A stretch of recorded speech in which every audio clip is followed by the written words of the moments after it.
खण्डमण्डलाकारं व्याप्तं येन चराचरं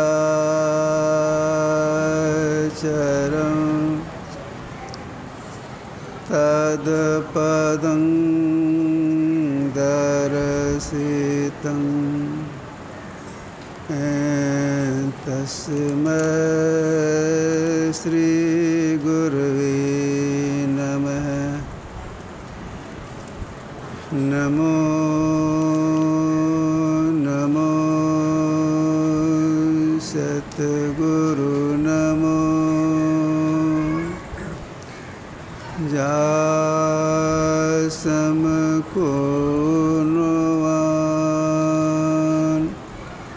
परम पुरुष होते अधिक गावै संत सुजान। धन्य धन्य सतगुरु सुखदाय महिमा कही न जाए। जो कछु कहो तुमरी कृपा मोते कछु न सहे। सम्माननीय साधु समाज, धर्म प्रेमी सज्जनों, माताओं एवं बहनों,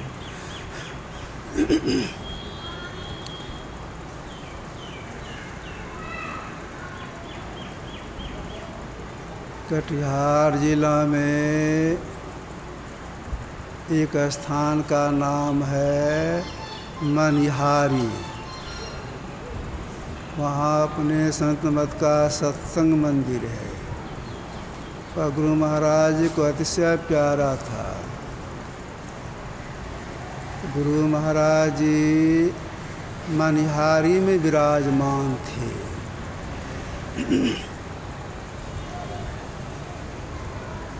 लगोछिया से उत्तर एक स्थान का नाम है भलबज्जा बाजार।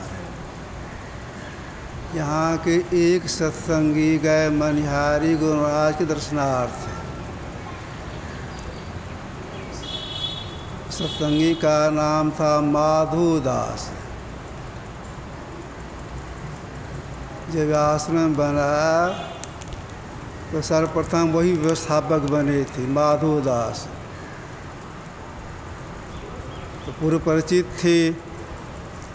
तो माधोदास गए गुरु महाराज के दर्शनार्थ मनिहारी। प्रणाम किए। गुरु महाराज जी पूछते हैं, माधो अरे सत्संग ध्यान करते हो? वे हाथ जोड़ दिए, कहते हैं हजूर जितना करना चाहिए उतना नहीं कर पाता हूँ। मेरा जीवन बहुत गरीबी में बीतता है। परिवार में 8-10 आदमी खाने वाली हैं। काम करने वाले हम अकेले हैं। मेरे पास में एक घोड़ा है। उस घोड़ा को लेकर के मैं मथुरापुर आता हूँ, जो कलगांव के आसपास में है। यहाँ से मैं छुआ गुड़ और नमक खरीदता हूँ, सस्ता में मिलता है यहाँ पर। अठरबजा बाजार की चौक पर बैठ कर के छुआ गुड़ और नमक बेचता हूँ। और से जो बचता है उसी से परिवार का भरण पोषण करता हूँ, रात दिन पेट के धंधे में लगा रहता हूँ। सत्संग ध्यान जितना करना चाहिए उतना नहीं कर पाता हूँ। अपने सारी स्थिति बता दिए। गुरु महाराज जी बोले, माधव सुनो, जो सत्संग और ध्यान ठीक से करती हैं उनकी परिस्थिति का निर्माण होता है। फिर सुन लीजिए, माधव, जो सत्संग ध्यान ठीक से करती हैं उनकी परिस्थिति का निर्माण होता है। यह बात उनको लग गई कि सत्संग करने से परिस्थिति का निर्माण होता है, मतलब गरीबी दूर होती है। जब अपना घर भी गए तो गरीब में रहते हुए समय पर सत्संग करती थी, जितना करना चाहिए तो सत्संग करती थी, ध्यान भी थोड़ा करती थी, इसके बाद अपना जो काम था उसको करती थी। अब देखिए सत्संग ध्यान सत्संग उनका चालू हो गया, तो वह जो थोड़ा सा उनका व्यापार था, छुआ गुड़ बेचना, नमक बेचना, उसमें वृद्धि होने लग गई। विश्वास जमा लोगों को उधार लोग देने लगे उनको। इतनी वृद्धि हुई, थोड़े ही दिनों में बहुत सुखी संपन्न व्यक्ति हो गए। ये 3 भाई थे। कई वर्ष के बाद पक्के का घर बना, व्यापार बेसी बढ़ गया। आपस में विचार के तीनों भाई कि आप देखो परिवार बढ़ेगा, एक काम करो, सुलह से अपना बंटवारा कर लो, जिसको जो दान देना हो दान दो, या जो करो करो। उस समय की माँ जीवित थी, माँ की सलाह हुई ठीक है आपस में बंटवारा कर लो। पिताजी का शरीर पहले छूट चुका था।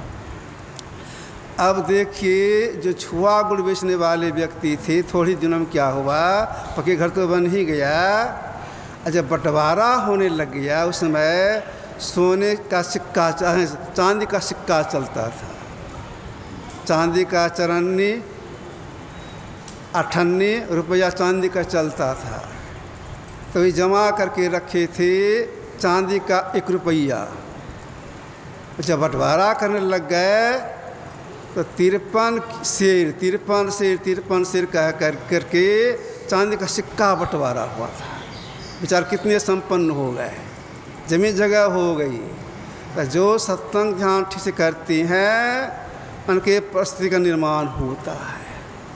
एक बात। दूसरी बात यह है, जो सत्संग ठीक से करती हैं, महापुरुषों का संग करती हैं, उनका बहुत बड़ा कल्याण होता है। यह तो बाहरी बात हुई, उनका बहुत बड़ा कल्याण होता है। कल्याण क्या होता है? तो देखिए, आसक्ति के कारण जीव को नीचे की जोनियों में जाना पड़ता है।